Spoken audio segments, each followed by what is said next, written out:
Benvenuti, in questo episodio dell'inventario di Player 2 Lighting parliamo dei FlashQ. I FlashQ sono dei radiotrasmettitori prodotti dalla Lightpix Lab che hanno la caratteristica di essere molto piccoli. Messi a confronto infatti con dei trigger normali come i Cactus V6 vediamo che la differenza di dimensione è notevole ed è una differenza che si avverte ancora di più quando utilizziamo i radiotrasmettitori con delle mirrorless o delle compatte di fascia alta. Per esempio utilizzando il Cactus V6 con la Canon EOS M vediamo che l'accoppiata è un po' buffa e non è molto comoda, soprattutto quando dobbiamo andare ad eventi oppure non siamo in uno studio fotografico, e risulta un po' ingombrante. Rimanendo sempre con la Canon EOS M e utilizzando il radiotrasmettitore della FlashQ vediamo che l'accoppiata invece è molto comoda e quasi non c'è differenza sulla dimensione della Canon EOS M con o senza il radiotrasmettitore. I FlashQ sono acquistabili in diverse varianti, in questo caso abbiamo il kit F+, che contiene un radiotrasmettitore e due ricevitori. All'interno della confezione troviamo anche due cavi che ci permettono di collegare i ricevitori alla presa PC Sync, quindi possiamo utilizzare i ricevitori sia staccati dalla presa a caldo del nostro flash e sia possiamo utilizzarli ad esempio con delle luci da studio. Riguardo ai diversi standard, nel sito in cui viene venduto il FlashQ troviamo altri tipologie di cavi che costano intorno ai 6 euro e che ci permettono quindi di poter collegare i nostri ricevitori anche ad altre tipologie di flash o luci da studio. La confezione F+ costa intorno ai 50 euro e ha una lieve differenza di prezzo in base al colore. Infatti i FlashQ sono disponibili in 4 colori, abbiamo bianco, nero, blu e rosa, e due di queste combinazioni costano leggermente di più. Se non sbaglio è la versione rosa e la versione bianca costano leggermente di più.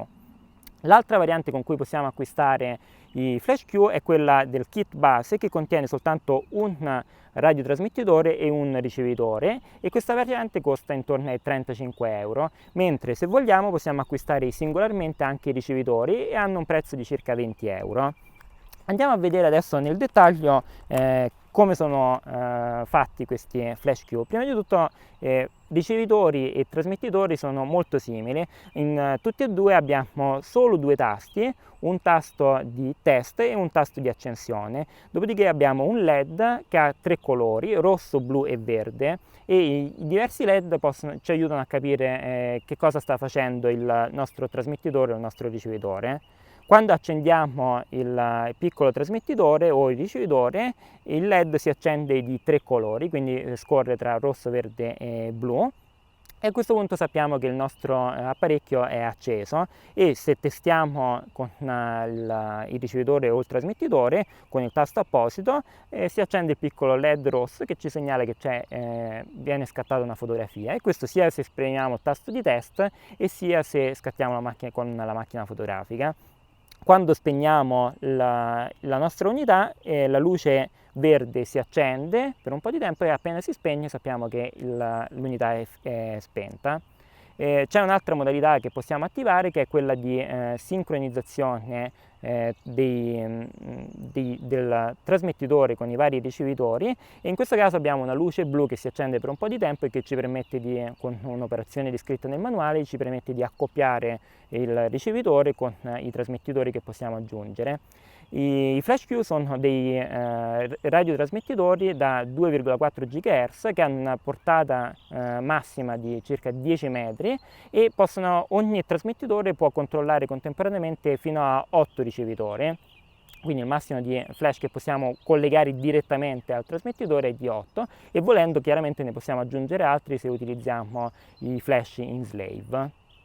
Per quanto riguarda i ricevitori, troviamo nella parte superiore l'attacco caldo per collegarlo ai nostri flash, qui al lato c'è la presa micro USB da utilizzare con i cavi proprietari sempre per collegarlo con flash o luci da studio, e dietro come il trasmettitore troviamo i due tasti e la luce a 3 LED. Nella parte sotto troviamo un'avvitatura per utilizzare i ricevitori anche con dei cavalletti, oppure il classico attacco da stativo.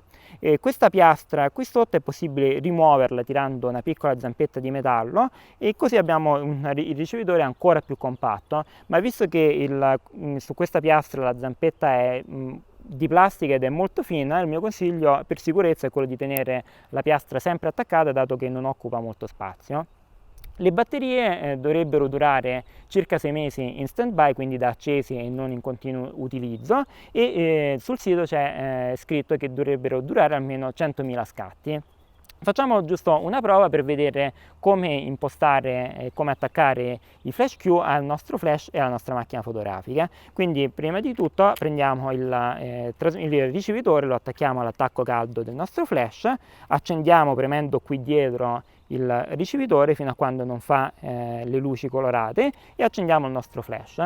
Dopodiché prendiamo la nostra macchina fotografica e il nostro trasmettitore, facciamo la stessa cosa, quindi attacchiamo sull'attacco caldo e accendiamo anche il trasmettitore in questa maniera fino a quando non si accendono le luci colorate. A questo punto accendiamo la nostra macchina fotografica e quando scattiamo con la macchina fotografica, come qualsiasi altro trigger, scattiamo anche con il flash. I flash Q sono dei trigger che consiglio a chi si sta avvicinando per la prima volta al mondo della tecnica lampista e ha bisogno di trigger, dato che hanno tutto ciò che serve per scattare una macchina per scattare dei flash in remoto, ovvero quando scattiamo la nostra macchina fotografica scatta anche il flash. Chiaramente per chi utilizza delle reflex e vuole funzioni più avanzate ci sono trigger più avanzati come Cactus V6, ma per chi invece utilizza delle mirrorless o delle compatte di fascia alta, questa soluzione è una soluzione che non vi farà passare la voglia di prendere con voi il vostro flash e soprattutto i vostri trigger. La stessa società che produce i flash Q sta cercando di iniziare a produrre anche un flash con il quale sarà possibile controllare anche la potenza a distanza tenendo premuto, se non sbaglio, il tasto di scatto, il tasto di test sul trasmettitore. Ancora non sono in vendita, quest'anno hanno cercato di fare una raccolta fondi online per iniziare a produrli, non sono riusciti al primo tentativo, ma da quello che mi hanno scritto ci riproveranno fra alcuni mesi dopo aver studiato di nuovo sia la parte del marketing sia soprattutto la ricerca delle specifiche del prodotto. Per questo episodio è tutto, vi ringrazio e ci vediamo al prossimo.